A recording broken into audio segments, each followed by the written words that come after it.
They took everything. My wife, my career, my dignity. The billionaire stole my life so he could have her. 9 months later, I'm mopping floors for minimum wage. Then I cut my hand emptying trash. The ER doctor examined my blood and went pale. Mr. Mitchell, your DNA shows something impossible. You're related to. What he said next changed everything. My ex texted, "Enjoy poverty." Sweet irony was coming. My name is Russell Carver. I'm 43 years old, and until recently, I thought I had it all figured out. I was a senior cybersecurity engineer at CyberShield Technologies, pulling in a solid $150,000 a year. My job was protecting Fortune 500 companies from hackers, building firewalls that could withstand attacks that would cripple entire networks. I was good at what I did. More than good. I was one of the best in my field. I met Victoria. Everyone called her Tori in college. She was studying law. I was deep into computer science. We got married at 25, bought a house in the suburbs, had 2 kids. Sophia came first, then Lucas 3 years later. For 14 years, I thought we were solid. I worked long hours, sure, but I was building something, providing for my family, being the man I was raised to be. I should have seen the signs. The late nights Tori started spending at her law firm. The way she'd angle her phone away when texting. How she'd snap at me over nothing, then apologize with tears in her eyes. I chalked it up as stress. Her firm was competitive, cutthroat even. Divorce law attracted a certain type of personality, and Tori had always been ambitious. What I didn't know was that one of her firm's biggest clients was Dominic Hartwell IV. Old money. The kind of wealth that didn't just open doors. It owned the buildings the doors were attached to. His family's empire spanned tech companies, data centers, cloud infrastructure. The Hartwell name was everywhere in our industry. I found out about the affair on a Tuesday. Came home early from a client meeting to find Tori packing a suitcase. Not hiding it, not ashamed, just packing like it was the most natural thing in the world. "I'm leaving," she said without looking at me. "Dominic and I are together now. My attorney will contact yours." Just like that. 14 years, 2 kids, a mortgage, memories gone. She didn't ask for my understanding. Didn't offer explanations. She was a lawyer. She knew exactly what she was doing. The divorce papers arrived the next day. Tori was representing herself, which should have been illegal, but somehow wasn't. She had custody demands, asset splits, alimony calculations, all laid out with surgical precision. And she had something else too. Leverage. I didn't understand what that leverage was until the following Monday, when I was called into a meeting with HR and my supervisor at CyberShield. They had that look on their faces, the practiced sympathy that comes before they destroy your life. "Russell, we're restructuring," my supervisor said. "Budget constraints. We have to let some people go. I'm being laid off." My mind was reeling. I'd just delivered a major project ahead of schedule. It's not personal. Last hired, first fired. Except I wasn't last hired. I'd been with CyberShield for 7 years. There were 3 junior engineers who'd started after me. But those engineers didn't have ex-wives dating men whose investment firm owned a controlling share in CyberShield Technologies. I tried to argue, showed them my performance reviews, my project completions, my security certifications. They nodded politely and handed me a severance package that was insultingly small. 3 days later, I received the text message. It was from Tori. Just 4 words and an emoji. "Enjoy poverty, Russell." That's when I knew this wasn't just a divorce. This was an execution. 9 months. That's how long it took for my life to complete its transformation from comfortable middle-class stability to rock bottom. 9 months of watching everything I'd built crumble while Tori and Dominic lived in a penthouse overlooking the city. The severance money ran out in 6 weeks. My savings disappeared, paying lawyers who couldn't do anything against Tori's surgical legal tactics. The judge, some country club buddy of Dominic's family, I'm sure, awarded her primary custody of Sophia and Lucas. I got every other weekend, assuming I could prove I had stable housing. My apartment was gone within 2 months. Couldn't make rent after the bank froze my accounts. Tori had filed some motion claiming I was hiding assets, and while the court sorted it out, I couldn't access my own money. By the time they unfroze the accounts, I'd missed 3 months of payments. My credit score tanked. My car got repossessed. I moved into a weekly motel on the edge of town. The kind of place where you don't ask questions about your neighbors, and they don't ask about you. Finding work was impossible. Every engineering job I applied for, the offer would come, then vanish. I'd make it to the final interview, then get a polite email saying they'd gone in a different direction. It took me 2 months to figure out what was happening. Dominic's family had connections everywhere in tech.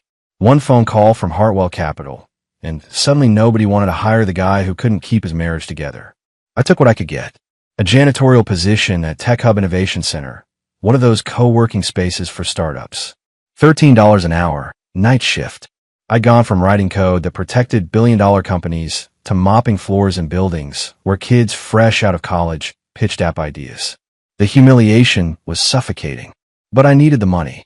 The court had ordered me to pay alimony and child support based on my old salary. Never mind that I'd been systematically blackballed from my profession. Miss a payment, and I'd lose even my weekend visits with the kids. Sophia stopped taking my calls after the first month. She was 15, old enough to make her own choices, the court said. Lucas still wanted to see me, but Tori made it difficult. Suddenly there were conflicts, birthday parties, school events, family trips with Dominic. My 12-year-old son would call me crying, saying he missed me, but Mom said he couldn't come this weekend. Tonight was supposed to be different. Tonight, I'd saved enough for a decent dinner with Lucas. Nothing fancy, just burgers and a movie. Something normal. Something that reminded me I was still a father. I was emptying trash from one of the conference rooms at Tech Hub when it happened. The steel rim of the industrial bin caught my hand wrong, slicing deep across my palm. Blood immediately soaked through my work glove. I wrapped it in paper towels, but the bleeding wouldn't stop. My supervisor took one look and shook his head. You need stitches, Carver. Get to the ER. I'll clock you out. The ER, where I'd have to explain I didn't have insurance. Where they'd treat me and send me a bill I couldn't pay. Another debt to add to the mountain already crushing me. But my hand was bleeding through 3 layers of paper towels, so I didn't have a choice. Mercy General's emergency room was half empty when I arrived at 2 a.m., still wearing my janitorial uniform with someone else's name stitched on the pocket. The intake nurse barely looked at me. Insurance. I don't have any. Her expression didn't change. She'd seen plenty of people like me. Fill out these forms. Someone will call you. I sat in a plastic chair, pressing a wad of gauze against my hand, and filled out paperwork. Name, address, emergency contact. I almost wrote Tori's number, then remembered she blocked me. I left it blank. 20 minutes later, a young doctor called my name. He looked tired, probably at the end of a long shift. Let's see what we've got, he said, unwrapping my hand. Okay, yeah, you're gonna need stitches. But first, I need to run some blood work. Standard protocol for any injury that might have exposed you to contaminants. I cut on a trash bin, I said. Exactly. We need to check for infections. Make sure everything's clean. He called for a nurse, who drew 3 vials of blood. The doctor stitched my hand with efficient precision. 5 stitches, neat and tight. He was good at his job. Keep it dry for 48 hours, he said. Come back if you see any redness or swelling. The blood work should be ready in about 20 minutes. Standard procedure. We'll go over the results before you leave. I nodded, too tired to argue. Another bill. Another debt. But at least my hand was fixed. I sat alone in the exam room, staring at the sterile white walls, and thought about how far I'd fallen. This time last year, I'd been debugging security protocols for a major defense contractor. Now I was getting charity stitches at 2 a.m. in a county hospital. The door opened. The doctor came back in, but his expression had changed. He wasn't alone. 3 other people followed him. Older doctors, specialists maybe. They all stared at me with expressions I couldn't read. Mr. Carver, the young doctor said slowly, I need to ask you some questions about your family history. My stomach dropped. What's wrong? Is something wrong with my blood? An older woman stepped forward. I'm Dr. Helen Foster, Chief of Genetics here at Mercy General. Mr. Carver, your blood work came back with some unusual markers. Genetic markers that we need to understand. Genetic markers? What does that mean? It means, she said carefully, that your DNA contains sequences that match someone in our database. Someone very specific. The room felt smaller suddenly. Hotter. Ooh, I whispered. Dr. Foster pulled up something on her tablet, then looked at me with an expression that was part shock, part disbelief. Mr. Carver, your DNA shows a direct paternal relationship to Charles Hartwell Sr., your grandson. The words didn't make sense. Couldn't make sense. That's impossible, I said. Charles Hartwell, the billionaire? That's Dominic's grandfather. Yes, Dr. Foster said quietly. Which makes you and Dominic Hartwell 4 first cousins. The room started spinning. I gripped the edge of the exam table, trying to process what I just heard. Dominic Hartwell, the man who'd stolen my wife, the man who destroyed my career, the man who'd systematically dismantled my life, was my cousin. I sat in that hospital exam room for another hour while doctors came and went, each one staring at me like I was some kind of puzzle. They drew more blood, asked questions about my father that I couldn't answer because I barely remembered him. Michael Carver had died when I was 7. Car accident on a mountain road in Colorado. Mom never wanted to talk about it, said the memories were too painful. I'd learned to stop asking. Now these doctors were telling me Michael Carver was actually Michael Hartwell, illegitimate son of one of the richest men in America. That I was heir to a fortune worth billions. Dr. Foster finally sent everyone else out and sat down across from me. Mr. Carver, this isn't just medical curiosity, she said. This has serious legal implications. Charles Hartwell's will contains provisions for direct male descendants. If you're his grandson, you're entitled to substantial inheritance. How much are we talking about? I'm not a lawyer, but from what I understand, billions. With AB, the number was so large it lost all meaning. Yesterday, I was worried about making rent on a weekly motel room. Now someone was telling me I was a billionaire. There's something else, Dr. Foster continued. We're legally required to report genetic matches like this to the estate executors. The Hartwell family's lawyers were notified the moment we confirmed the results. My stomach dropped. You told them? You told Dominic. We told their legal team. It's protocol for estate-related testing. I stood up, my bandaged hand throbbing. I need to get out of here. Mr. Carver, please wait. You should speak with an attorney before. But I was already walking out, past the nurse's station, through the waiting room, out into the gray morning light. My phone started buzzing immediately. Unknown numbers, one after another. I let them all go to voicemail. I caught a bus back to my motel, my mind spinning. Dominic knew. By now he definitely knew that the man whose life he destroyed, whose wife he'd stolen, was actually family, was actually entitled to half of everything he thought was his. The cosmic irony was almost beautiful. My phone rang again. This time I recognized the number. Mom. Russell. Her voice was shaking. I just got a call from lawyers. They said they know about your father. About Michael. About who he really was. I know, Mom.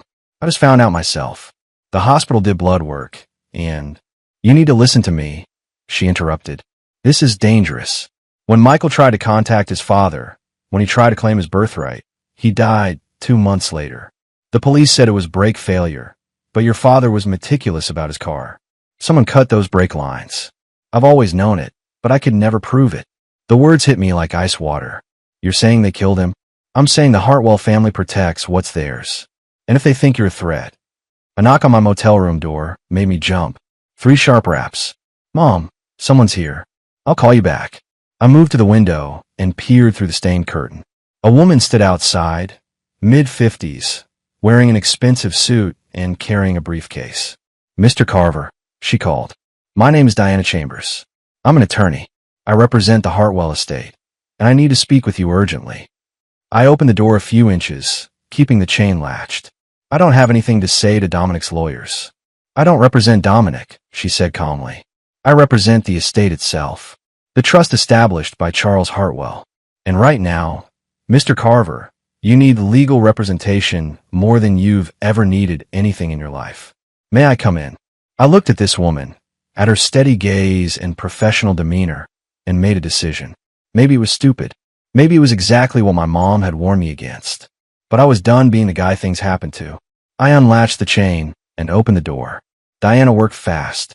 Within 24 hours, she'd filed preliminary claims with probate court, secured independent genetic testing from 3 laboratories, and arranged temporary housing for me. A small apartment downtown. Clean, safe, with a door that actually locked. The estate provisions allow for interim support during verification, she explained. You're entitled to $50,000 a month until this is resolved. $50,000 a month. I'd been living on less than $2,000. The amount felt unreal. How long will verification take? 60 to 90 days for the full legal process. But the real battle starts now. Dominic's team will fight every step. She paused. There's something else. I investigated your termination from Cyber Shield. You were right, Dominic made calls. I have documentation of meetings between Hartwell Capital executives and Cyber Shield's board 3 days before you were fired. Proof. Actual proof of what I'd suspected all along. Can we use that? Potentially. But Russell, your ex-wife and children will be caught in the middle of this. The moment news breaks that you're a Hartwell heir, the media will swarm. Tori will have to explain why she left you for Dominic. Your kids will face questions at school. I hadn't thought about that. Hadn't thought past my own anger. What do I do? Talk to your children first. Before lawyers and press conferences. Tell them the truth. That afternoon, I called Tori from the new phone Diana had given me. She answered, not recognizing the number. Who is this? It's Russell. Silence. Then coldly. I have nothing to say to you. I need to see the kids. Today. It's important. Your visitation isn't until next weekend. Tori, things are about to get very public, very messy. They need to hear it from me first. Hear what? Suspicion crept into her voice. Just let me see them. 2 hours. A long pause. 1 hour. The coffee shop on Maple Street. 4 o'clock. And Russell, if you're planning some manipulation, I'll make sure you never see them again. She hung up. I arrived at 3:30, ordered coffee I didn't drink, and watched the door. Diana had offered to come, but this was something I needed to do alone. Tori arrived at exactly 4 with Sophia and Lucas. My daughter looked angry, arms crossed. My son's eyes lit up when he saw me, but he glanced at his mother first, waiting for permission. 1 hour, Tori said. She didn't sit. I'll be outside. Lucas hugged me immediately. Sophia stayed back, suspicious. Why are we here, Dad? She asked. I looked at my 15-year-old daughter and 12-year-old son and realized I had no idea how to explain what was coming. I need to tell you something that's going to sound crazy. I started. But it's true, and you're going to hear about it soon anyway. I'd rather you hear it from me first. Is this about you being broke? Sophia said bluntly. Because everyone at school already knows. The word stung, but I pushed through. It's about my father, your grandfather. His real name was Michael Hartwell. Lucas's eyes widened. Hartwell? Like Dominic. Yes. Michael was Charles Hartwell's son, which makes me Charles Hartwell's grandson. And Dominic and I are first cousins. Sophia stared at me. You're lying. I'm not. The hospital did genetic testing. It's confirmed. And it means I'm entitled to half of the Hartwell estate. About $4 billion. The number hung in the air. Lucas spoke first. Does that mean you're rich now? It means I will be, once the courts sort everything out. But I need you to understand, this is going to get messy. There will be lawyers and news stories, and people asking questions. Your mom and Dominic are going to be upset. School might get complicated. Mom's going to lose it, Sophia said quietly. She put her phone down. She left you because you were poor. She went with Dominic because he had money, and now you're going to be richer than him. I saw something shift in my daughter's face. Understanding, maybe. Recognition of how calculated her mother had been. I didn't ask for any of this, I said. But I'm not walking away from it either. Through the window, I saw Tori coming back in early. Time's up, she said sharply. It hasn't been an hour. I don't care. We're leaving. But Sophia didn't move. Is it true, Mom? Is Dad really related to Dominic? Tori's face went pale. Whatever he told you are desperate lies. It's not lies, I said quietly. And you'll find out soon enough. Sophia looked at me, then at her mother. I believe you, Dad, she said. Those 4 words meant more than $4 billion ever could. Diana's investigator was a woman named Rachel Torres. She met me at a diner 3 blocks from my new apartment, sliding into the booth with a worn leather messenger bag and eyes that had seen too much. Mr. Carver, she said, extending her hand. Diana speaks highly of you. She speaks highly of you too. Says you're the best at finding things people don't want found. Rachel smiled, but it was tired. I spent 20 years with the FBI before going private. White-collar crime, corporate fraud. Things that look clean on the surface, but rot underneath. She pulled out a tablet. Diana briefed me on what you're looking for. Your father's death. 1993. Car accident in Colorado. You want to know if it was really an accident? I want to know the truth. She nodded, scrolling through something on her screen. I pulled a police report this morning. Vehicle was a 1990 Honda, Accord registered to Michael Carver. He was driving on Highway 6 through Clear Creek Canyon. According to the report, witnesses saw the car go through a guardrail at approximately 4:30 p.m. Your father was killed on impact. My coffee went cold in my hands. Witnesses. I managed. 2. A couple in an RV behind him. They said the car seemed to be having trouble fishtailing, not responding to curves properly. Then it just went over. She turned the tablet toward me, showing a scanned document. Brake failure. That's what the investigation concluded. But here's where it gets interesting. She pulled up another document. The insurance company sent their own investigator. Standard procedure for fatal accidents. His report noted several irregularities. I leaned forward, reading. The investigator, someone named Thomas Garrett, had found that the brake lines showed signs of having been cut, then partially repaired to mask the damage. The cut was clean, made with a sharp tool, not consistent with wear or road debris. But the official police report had concluded mechanical failure due to poor maintenance. Why the discrepancy? I asked. That's what I wanted to know. Rachel pulled up another document. Thomas Garrett retired from insurance investigation 6 months after filing that report. Moved to Arizona, bought a house he shouldn't have been able to afford on an investigator's pension. Lived there quietly until his death in 2008. Someone paid him off. Can't prove it, but the timeline is suggestive. She showed me more documents. Bank records she'd somehow obtained. Property deeds. Tax returns. More interesting is what happened to your mother after your father died. I set down my coffee. What do you mean? Patricia Carver received a payment of $250,000 3 months after your father died. Officially, it was from a life insurance policy. But I checked. Michael Carver's policy was only worth $100,000, and it was paid out immediately. This additional payment came from a different source. What source? Rachel's expression was grim. A shell company called Hartwell Holdings LLC, which was dissolved in 1996. It took me 3 hours to trace the ownership structure, but at the top, Charles Hartwell. The words fell like stones. He paid my mother off. After having my father killed, he paid her to stay quiet. I can't prove he had your father killed, but the evidence is suggestive. If we wanted to pursue it, we might be able to get a wrongful death investigation reopened. She paused. But Ryan, you should know that opens dangerous doors. If Charles Hartwell was willing to kill his own son to keep him quiet, what do you think his grandson might do to protect the family fortune? I thought about Dominic's face, the cold calculation in his eyes. I think Dominic Hartwell would do whatever he thought was necessary. But I also think he's not his grandfather. He's ruthless in business, but murder? That's a different level. People surprise you, Rachel said quietly, especially when billions of dollars are at stake. My phone buzzed. A text from Tori's number. We need to talk about the situation. I know you're angry, but we can work something out.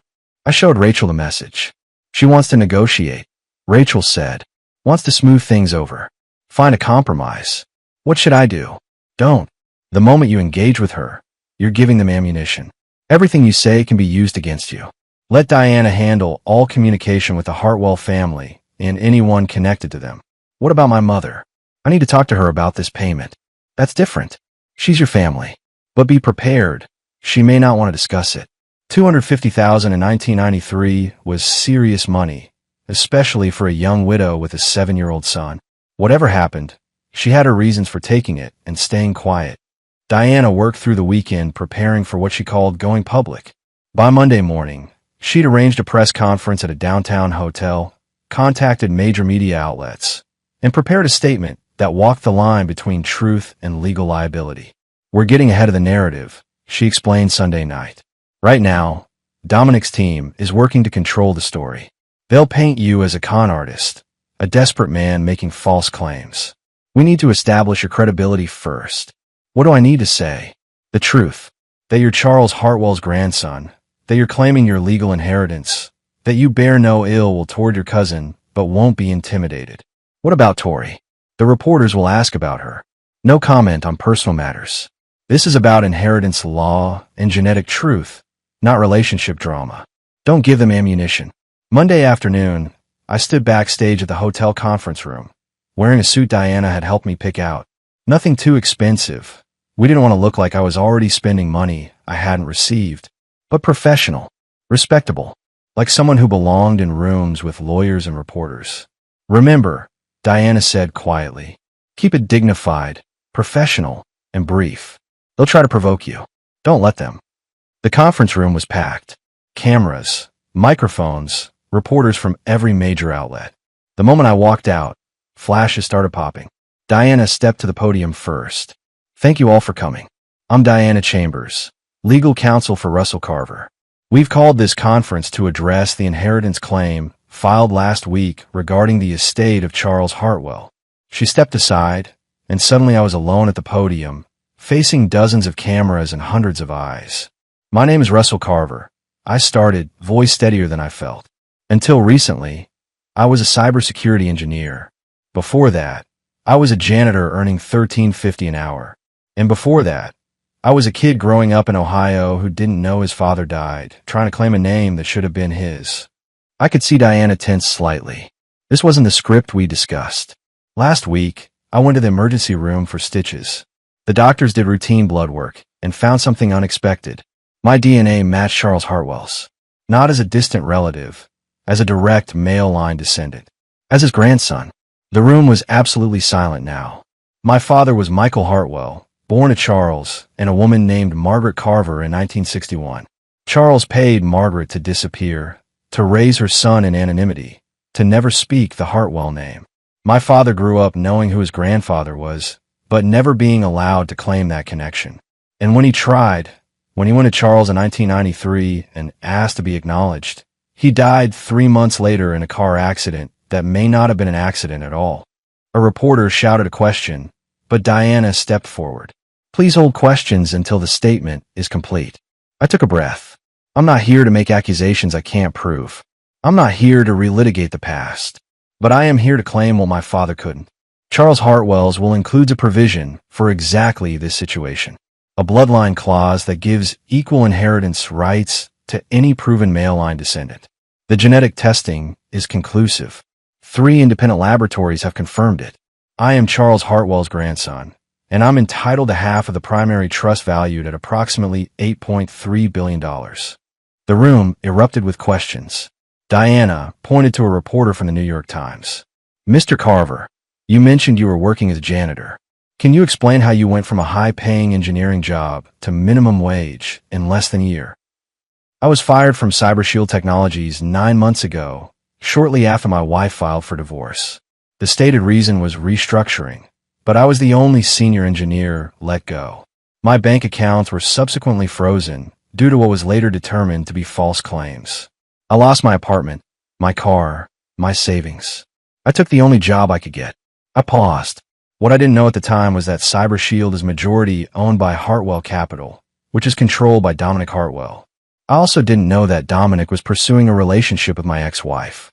And I definitely didn't know that Dominic and I are cousins, or that his systematic destruction of my life was him eliminating competition for a woman, and unknowingly for a fortune. The room went silent. Diana was staring at me with an expression caught between horror and admiration. I just publicly accused Dominic Hartwell of conspiracy, but I was done being silent. Another reporter. Do you have proof of these allegations? I have documentation of my termination, my account freeze, and the timeline of events. Whether that constitutes proof of conspiracy, I'll leave to investigators. I stepped back from the podium. That's all I have to say. Thank you. The room erupted again, but Diana was already ushering me toward the exit. What the hell was that? She said once we were in the service elevator. We agreed on a simple statement about genetics and legal rights. You just accused Dominic Hartwell of conspiracy and suggested Charles murdered your father. I know. You just gave them ammunition for a dozen lawsuits. Good, I said. Let them come. The video of my press conference had 10 million views by midnight. I sat in my new apartment, laptop open, watching my own face on screen after screen as news outlets dissected every word. The comment sections were war zones. Half calling me a hero standing up to billionaire tyranny. Half calling me a con artist with a sob story. My phone hadn't stopped buzzing. Interview requests from every major network. Book deal offers. 3 separate marriage proposals from women I'd never met. And 1 text that made everything else fade away. It was from Derek Morgan, my best friend for 20 years. The guy who'd been best man at my wedding. who'd helped me move into my first apartment, who'd sworn he'd always have my back. Russ, I'm sorry. I should have called sooner. Congratulations on everything. Let's grab drinks this week. I stared at that message for a long time. Derek hadn't returned my calls in 8 months. Not when I lost my job. Not when I lost my apartment. Not when I was sleeping in a motel and eating ramen because it was 12 cents a package. But now that I was a billionaire heir, now he wanted drinks. I blocked his number. Diana called at 1 a.m. Have you seen the news? She asked. I'm watching it now. Dominic's team just filed a defamation suit. $500 million for the statements you made at the press conference. They're also filing motions to contest the genetic testing, claiming the samples were contaminated. Can they do that? They can try. But Ryan, we have something they don't know about yet.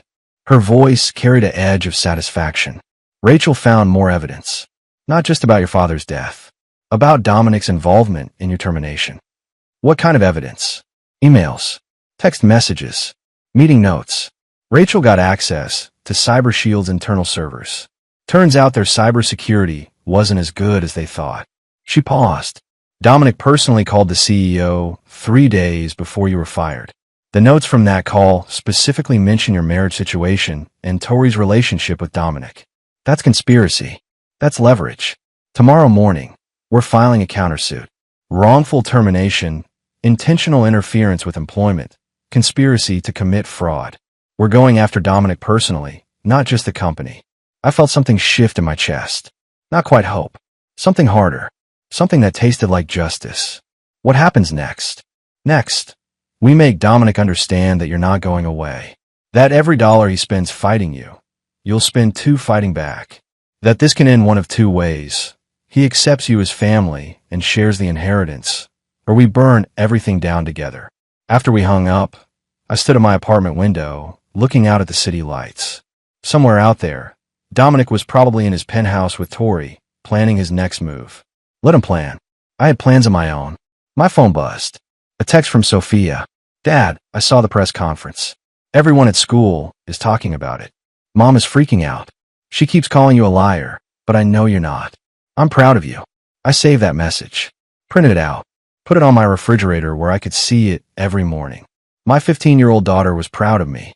That mattered more than $500 million in defamation suits. Diana's countersuit hit like a bomb. By noon the next day, every major outlet was running stories about the conspiracy allegations. CyberShield's stock dropped 4%. Hartwell Capital issued a statement denying everything. And Dominic's lawyers called requesting an emergency meeting. They want to negotiate, Diana said. Off the record. No court reporters. No formal discovery. Just us, them, and the possibility of settlement.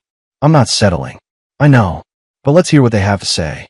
Sometimes you learn more from what they offer than from what they admit. The meeting was set for Thursday afternoon at a neutral law firm downtown. When we arrived, Dominic was already there with 4 lawyers who looked like they could argue God out of heaven. And sitting beside him, wearing a designer suit I'd probably paid for back when we were married, was Tori. Russell, Dominic said, standing. His voice was cold and professional. Thank you for agreeing to meet. I didn't agree. My lawyer suggested I listen. We sat across from each other, the conference table between us like a battlefield. One of Dominic's lawyers, a woman with steel gray hair, leaned forward. Mr. Carver, before we begin, I want to state for the record that my client denies all allegations made in your recent filings and public statements. Noted, Diana said smoothly. However, the lawyer continued, in the interest of resolving this matter efficiently, Mr. Hartwell is prepared to make a substantial settlement offer. Here it comes, I thought. $2 billion, Dominic said. Paid immediately. In exchange, you drop all claims to the Hartwell estate, all lawsuits, and sign a comprehensive non-disclosure agreement. $2 billion. Double his first offer. That's a generous offer, Diana said carefully. May we have a moment to discuss? No, I said. Diana looked at me. Russell. No, I repeated, looking directly at Dominic. I don't want your money. I want mine by right. Half the estate. A seat on the board. Recognition as family. Dominic's jaw tightened. You're making a mistake. Am I? Because from where I'm sitting, you're the one who's scared. You offer me 10 million, then $1 billion, now $2 billion. Each offer bigger because you're getting more desperate. I'm not desperate. Dominic said coldly. I'm trying to be reasonable. Reasonable. I leaned forward. You destroyed my career. You froze my bank accounts. You systematically dismantled my life so you could have my wife. And now you're sitting here offering me money to go away quietly. Tori finally spoke. Russell, please. This doesn't have to be ugly. I looked at her directly for the first time. You texted me, enjoy poverty, 3 days after I lost my job. You knew what was happening. You were part of it. I didn't know. Yes, you did. I pulled out my phone, opened an email Diana had forwarded me. This is from you to Dominic, dated 2 weeks before I was fired. Once Russell's employment situation changes, the divorce will be cleaner. You knew he was going to get me fired.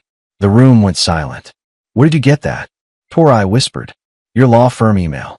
Turns out you weren't as careful as you thought. I stood up. Diana, we're done here. Russell, wait, Dominic started. No, you wait. You spent 9 months teaching me what it means to have nothing. Now I'm going to teach you what it means to lose everything. See you in court, cousin. We walked out, leaving them sitting there in stunned silence. In the elevator, Diana turned to me. That was either brilliant or insane. Probably both. They'll come at you harder now. Meaner. Good, I said. I'm ready. 3 months of legal warfare.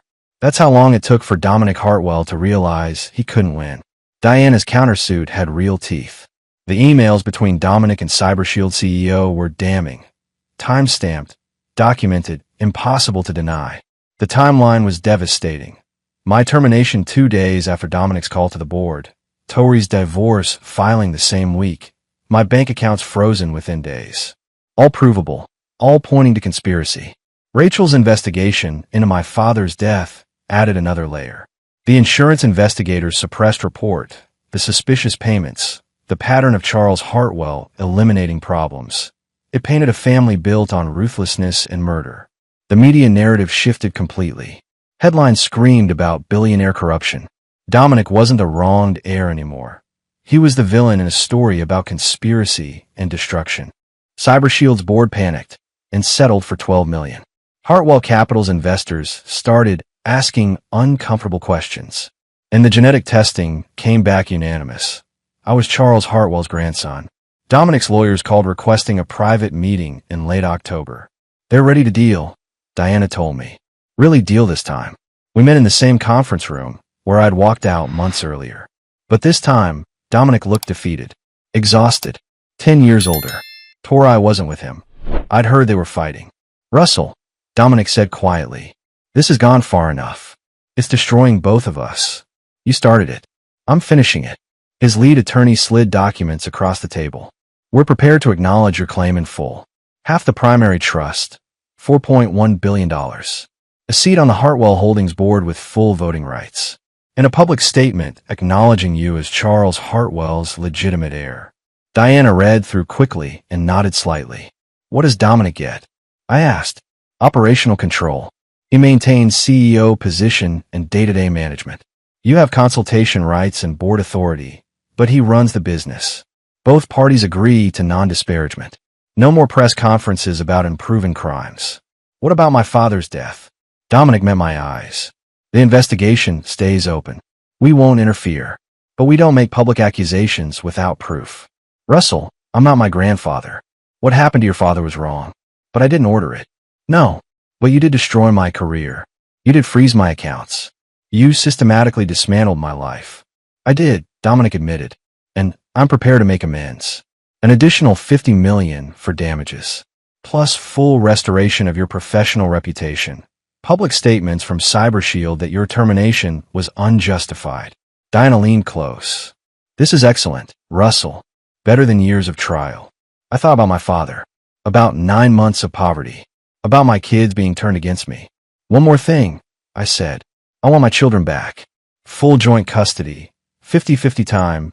Equal decision-making. Tori doesn't use them as weapons anymore. That's between you and your ex-wife. No, you have influence over her. You want this settlement?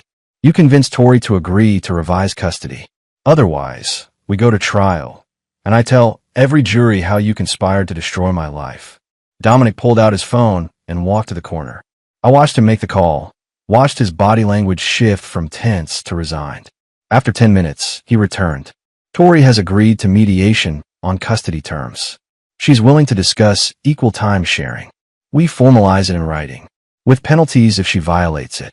It took 2 more hours, but by 6 p.m. we had a complete agreement. 4.1 billion. Board seat. Public acknowledgement. 50 million in damages. Professional reputation restored. And my kids back. I signed my name and felt justice finally balance. 8 months after the settlement, I stood at my father's grave on a cold December morning. The old headstone was gone, replaced by black granite with gold lettering. Michael Hartwell Carver, 1961 to 1993. Beloved father and son. Finally recognized. Hey, Dad, I said quietly. I did it. Got them to acknowledge us. To put the Hartwell name where it belongs. For $1 billion sat in my accounts. The number still didn't feel real. The board seat gave me real power. I could influence corporate decisions, protect employees, ensure ethical operations. Dominic and I had settled into professional cooperation. Not friends, never friends, but functional. Last month, I voted with him on an acquisition. The month before, I blocked his attempt to offshore jobs. We balanced each other. Cyber Shield offered me VP of Cybersecurity at $300,000 a year. I declined. That chapter was closed. Instead, I consulted independently, taking projects that interested me. Sophia moved in permanently 4 months ago. At 16, she chose to live with me. She had the best bedroom, decorated with band posters and photos. Every morning she came downstairs humming, happy. Lucas split time, 50-50 now. 1 week with me, 1 week with Tori. Real time, not scraps. He called every night he was at his mother's, just to talk. Those conversations meant more than any money. Tori had broken up with Dominic 2 months after the settlement. Their relationship couldn't survive without me as the common enemy. She tried apologizing once, crying about mistakes and regrets. I'd listened politely, said I forgave her for the kids' sake, but we'd never be friends. Some bridges stay burned. My mother established the Michael Hartwell Memorial Scholarship, full rides to MIT for working-class kids studying engineering. 20 students yearly would get the opportunity my father never had. Eleanor Hartwell, my grandmother, had passed away peacefully 2 months ago at 80. Her funeral was strange. Dominic's family on one side, me on the other, both grieving the same woman. Hartwell left me a letter. Dear Russell, by the time you read this, I'll be gone. Meeting you was one of the great joys of my final years. You have your father's strength and your grandfather's intelligence, but none of Charles's cruelty. Use the fortune wisely. Break the cycle of greed. Be better than we were. Love, Eleanor. I kept that letter in my wallet. Derek tried reconnecting once, showing up with apologies. I let him speak, then told him we were done. Real friends don't disappear when things get hard. I'd started dating Emma, a teacher making $47,000 yearly who didn't care I was a billionaire. She liked that I kept my old boarding house room as a reminder that I understood having nothing. My phone buzzed. Sophia texted, Dad, Lucas and I are making dinner. You coming home? Home. I had that now. Real home with my kids, with new memories being made. On my way, I replied. I touched my father's headstone one last time. You deserve better, Dad. But I made sure your story got told. I made sure we mattered. The wind moved through cemetery trees, carrying leaves and whispers of the past. I walked back to my car, to my life, to my children waiting. The war was over. I'd won, and winning felt like finally coming home.